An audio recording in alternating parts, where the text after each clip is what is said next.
एक dating app ने ले ली एमबीए छात्रा की जान। फोन में चैट्स देखकर सन की बॉयफ्रेंड ने कर दी हत्या। गर्लफ्रेंड, कत्ल और तंत्र मंत्र। इंदौर के सनसनीखेज हत्याकांड से सहमा पूरा देश। गर्लफ्रेंड की हत्या के बाद पीयूष ने लाश के साथ बनाए शारीरिक संबंध। आत्मा से बात करने के लिए किया तंत्र मंत्र। नमस्कार दोस्तों, आज हम बात करने जा रहे हैं एक ऐसी घटना की जो न सिर्फ दिल दहला देने वाली है बल्कि इंसानियत पर भी कई सवाल खड़े करती है। ये कहानी है मध्य प्रदेश के इंदौर शहर की, जहां एक एमबीए करने वाली छात्रा की हत्या ने पूरे देश को झकझोर कर रख दिया है।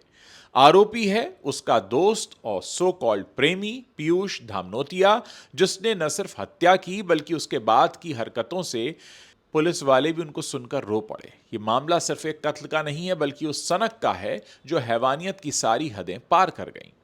इंदौर के द्वारकापुरी थाना इलाके में यह बीभत्स हत्याकांड हुआ, जहां एक युवा एमबीए छात्रा की जिंदगी को उसके ही प्रेमी ने इतनी क्रूरता से खत्म कर दिया कि सुनकर रोंगटे खड़े हो जाते हैं। आरोपी पीयूष धामनोतिया और पीड़िता दोनों एक ही कॉलेज में एमबीए के सेकेंड ईयर के छात्र थे। दोनों पिछले एक साल से रिलेशनशिप में थे, लेकिन यह रिश्ता शक और गुस्से की भेंट चढ़ गया। पुलिस के अनुसार घटना 10 फरवरी की दोपहर को हुई, जब सीसीटीवी कैमरे में दोनों को आखिरी बार एक साथ देखा गया।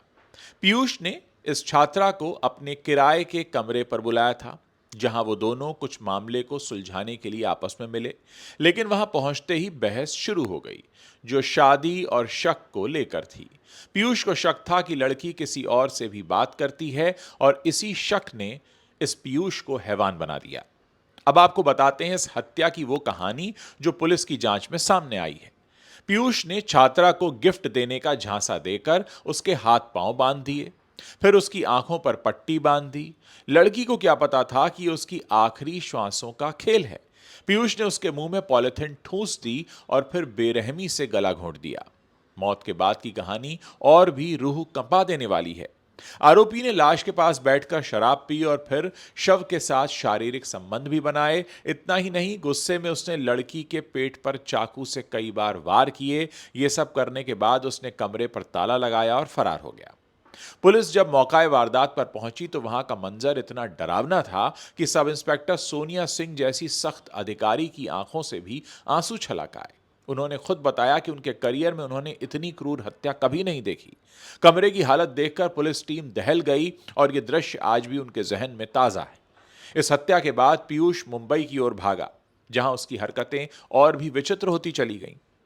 ट्रेन में बैठते ही उसने लड़की के साथ पहले रिकॉर्ड किए गए अश्लील वीडियो को कॉलेज के व्हाट्सएप ग्रुप में पोस्ट कर दिया और अपने स्टेटस पर भी अपलोड किया। साथ ही लड़की के मोबाइल से उसने परिजनों को कई अजीब से मैसेज भेजकर उन्हें गुमराह किया। मुंबई पहुंचकर उसने फोन तोड़कर फेंक दिया ताकि सबूत मिट जाए, लेकिन पुलिस की मुस्तैदी से वो बच नहीं पाया। द्वारकापुरी थाना पुलिस ने उसे मुंबई से गिरफ्तार किया और पूछताछ में उसके व्यवहार ने सबको हैरान कर दिया।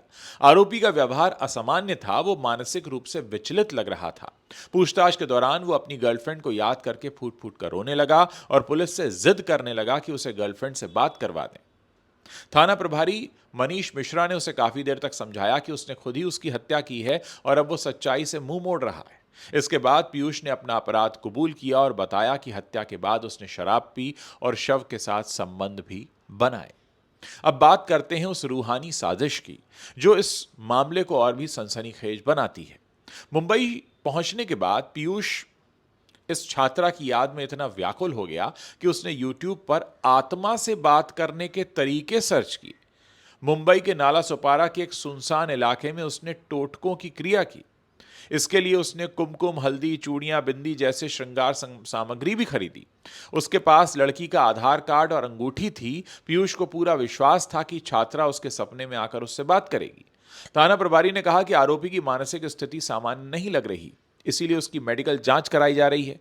डीसीपी कृष्ण लाल चंदानी बताते हैं कि पीयूष ने मुंबई के पनवेल में होटल में रुककर शाम के समय भी तंत्र क्रिया करने का प्रयास किया ताकि वो अपनी मृत प्रेमिका की आत्मा को बुला सके। पुलिस को उसके पास से तांत्रिक सामग्री और इस क्रिया से जुड़े सबूत मिले हैं। यह सब सुनकर लगता है कि आरोपी की सनक ने उसे पागलपन की हद तक पहुंचा दिया था। दोस्तों, इस मामले में एक और चौंकाने वाला खुलासा हुआ है। पुलिस जांच में पता चला है कि घटना से पहले पीयूष ने छात्रा का मोबाइल चेक किया था जब वो बाथरूम गई थी। मोबाइल में एक डेटिंग ऐप इंस्टॉल्ड था और कुछ चैट्स देखकर वो गुस्से में आ गया। इसी बात को लेकर दोनों के बीच विवाद बढ़ा और मामला इतना बिगड़ा कि हत्या हो गई। आरोपी ने बताया कि उसे पहले से शक था और इसी तनाव में उसने नशा करना शुरू कर दिया था। घटना वाले दिन विवाद बढ़ने पर उसने अपना आपा खो दिया। पुलिस ने आरोपी को गोवा से महाराष्ट्र की ओर जा रही ट्रेन से गिरफ्तार किया था। फरारी के दौरान उसने मृतका का मोबाइल फोन तोड़कर ट्रेन से बाहर फेंक दिया ताकि सबूत मिट जाए। पूछताछ में उसने ये भी बताया कि वो आत्महत्या करने के लिए ट्रेन के सामने कूदने की कोशिश कर रहा था, लेकिन डर गया और पटरी से हट गया। रिमांड के दौरान पुलिस ने आरोपी से कई बिंदुओं पर पूछताछ की और फॉरेंसिक टीम की मदद से मेडिकल और अन्य सबूत जुटाए। पुलिस आरोपी को घटनास्थल पर ले जाकर सीन रिक्रिएट भी करा चुकी है, जहां उसने पूरी घटनाक्रम बताया। पुलिस ने उसके बयान दर्ज कर लिए हैं। अब बात करते हैं आरोपी के परिजनों की।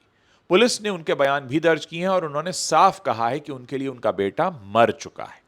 उन्होंने यहां तक कहा कि वो उसकी जमानत के लिए भी कोई प्रयास नहीं करेंगे। फिलहाल आरोपी पुलिस रिमांड पर है और रिमांड अवधि समाप्त होने के बाद उसे कोर्ट में पेश किया जाएगा। इस मामले में कमरे की चाबी अभी भी गायब है, जिसे आरोपी ने फूटी कोठी चौराहे पर फेंक दिया था। पुलिस इसकी तलाश में जुटी हुई है। पूरा मामला बेहद नाजुक है और आगे की जांच चल रही है। पीड़िता के पिता का गम देखकर दिल पसीज जाता है। उन्होंने बताया कि आरोपी घर के बाहर सिर्फ नोट्स लेने के बहाने आता था, लेकिन अब वो कहते हैं कि इस दरिंदे को फांसी दे देनी चाहिए। उम्र कैद नहीं बल्कि सीधा शूट करना चाहिए। थाने में जब उनका सामना पीयूष से हुआ तो उसके चेहरे पर कोई शिकन नहीं थी, बल्कि वो अब भी धौंस दिखा रहा था। इंदौर पुलिस जब आरोपी को क्राइम सीन पर लेकर गई तो उसके चलने के अंदाज और बॉडी लैंग्वेज में रत्ती भर का भी पछतावा नहीं दिखा। वो बेखौफ होकर पुलिस को कत्ल का पूरा डेमो दे रहा था। इस हत्याकांड की क्रूरता का अंदाजा इस बात से लगाया जा सकता है कि पुलिस से लेकर डॉक्टर्स तक सब ये देखकर चौंक रहे थे। दोस्तों, ये कहानी सिर्फ एक कत्ल की नहीं है, बल्कि उस सनक की है जिसने इंसानियत को तार तार कर दिया है। पीयूष धामनोतिया ने हैवानियत की सारी हदें पार कर दी। पहले मौत का तांडव रचा, फिर रूहानी साजिश के जरिए अपनी मृत प्रेमिका की आत्मा को बुलाने की कोशिश की। पुलिस का बड़ा खुलासा यह है कि हत्या के बाद आरोपी ने शव के साथ शारीरिक संबंध बनाए और फिर तंत्र मंत्र का सहारा लिया। इंदौर में यह एमबीए छात्रा के कत्ल का सनसनीखेज मामला है जो लोगों का दिल दहला रहा है। आरोपी के चेहरे पर न तो कोई पछतावा है और ना ही कानून का कोई खौफ। उसने न केवल भरोसे का कत्ल किया बल्कि इंसानियत को भी शर्मसार किया है। इस मामले से एक बड़ा सबक ये मिलता है कि रिश्तों में शक कितना खतरनाक हो सकता है। पीयूष का शक छात्रा के डेटिंग ऐप से शुरू हुआ जो उसने चेक कर लिया था। फिर वो गुस्से में आ गया और विवाद इतना बढ़ा कि हत्या हो गई। आरोपी की मानसिक स्थिति पर सवाल उठ रहे हैं और मेडिकल जांच हो रही है। पीड़िता के परिवार का दर्द अथाह है और वो न्याय की मांग कर रहे हैं। लेकिन दोस्तों, इस बीच एक सबसे बड़ा सवाल ये है कि ये जो पीयूष धामनोतिया इस बात का दावा करता है कि वो उस मृतका से, पीड़िता से प्यार करता था, ये कौन सा प्यार है जो आपको उसी व्यक्ति की हत्या करने पर मजबूर कर देता है या आप उसकी हत्या कर पाते हैं? ये कैसा प्यार होता है? क्योंकि प्यार कि असल परिभाषा यह है कि आप जिससे प्यार करते हैं, आप उसकी खुशी में अपनी खुशी ढूंढते हैं। और अगर किसी वजह से आप दोनों की खुशी के रास्ते अलग हो जाते हैं तो आप अपने रास्ते अलग कर लेते हैं, ना कि आप उस शख्स को ही इस दुनिया से खत्म कर देते हैं। जबकि दुनिया का कोई कानून, कोई भी तर्क आपको इस बात की इजाजत नहीं देता कि आप किसी पर प्रहार करें या उसकी जान ले लें। तो ये जो दावे हैं कि प्यार करता था, वो कितने सच्चे हैं? मैं चाहूंगा कि आप लोग इस पूरे मसले पर अपनी जो भी राय रखते हैं वो इस वीडियो के नीचे कमेंट सेक्शन है, वहां पर लिखना मत भूलिएगा। साथ ही अपना नाम और अपने शहर का नाम भी जरूर लिखिए।